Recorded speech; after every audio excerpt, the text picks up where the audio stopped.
Bonjour Framboise. Bonjour Arthur.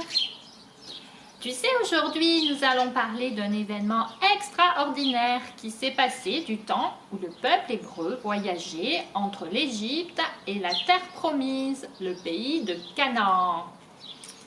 Oh Arthur, quand on apprend à connaître Dieu, nous sommes émerveillés par ce qu'il fait. Raconte-moi vite ce qu'il s'est passé. Eh bien, Dieu a choisi Josué pour succéder à Moïse et conduire le peuple. C'est alors que Dieu a dit que c'était le moment d'entrer dans le pays promis.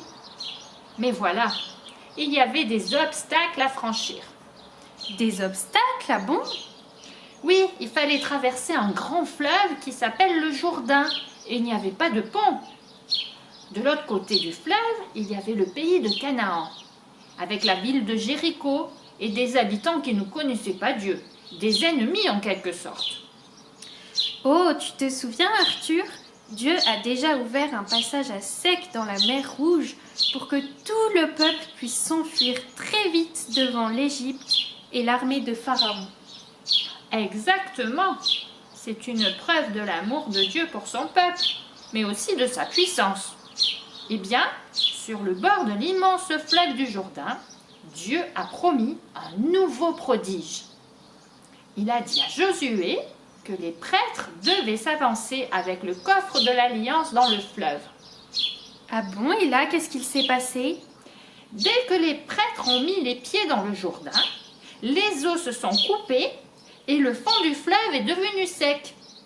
Les prêtres sont restés dans le Jourdain avec l'arche de l'Alliance, le temps que tout le peuple de Dieu traverse le fleuve à sec. Quand tous les Hébreux étaient passés sur l'autre rive, les prêtres ont fini leur traversée de l'eau et l'eau s'est remise à couler derrière eux. Mais Arthur, c'est incroyable! Cela paraît tellement impossible et pourtant Dieu a fait tout cela pour son peuple parce qu'il leur a promis de les conduire en terre promise de Canaan. Dieu tient toujours ses promesses et utilise de grands moyens pour nous montrer qu'il prend soin de nous et qu'il ne nous abandonnera jamais. C'est vrai.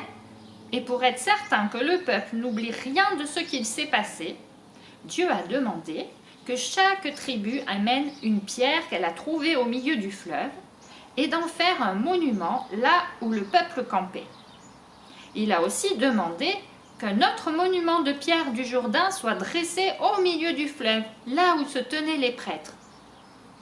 Comme ça, c'est certain qu'on ne peut pas oublier ce nouveau miracle que Dieu a fait. Tu te rends compte? Pendant le voyage d'Égypte à Canaan qui a duré de nombreuses années, Dieu a donné à manger et à boire à son peuple dans le désert chaque jour. Il a donné des commandements pour vivre heureux, il a guidé et protégé son peuple. De la même façon, Dieu conduit aussi ta vie et s'occupe de toi. Ses bienfaits sont très nombreux. Oui, c'est vrai, Dieu a été bon et patient avec son peuple. Et en plus, on peut dire que la plus grande preuve de l'amour de Dieu pour nous, c'est qu'il a donné son Fils Jésus en sacrifice sur la croix. Grâce à Jésus, nous pouvons être sauvés. Merci notre Dieu. Oh oui, Framboise. Alors nous pouvons retenir ce verset des psaumes qui dit « Mon âme bénit l'Éternel et n'oublie aucun de ses bienfaits. » Merci Arthur pour cette nouvelle leçon. À bientôt les enfants. Au revoir.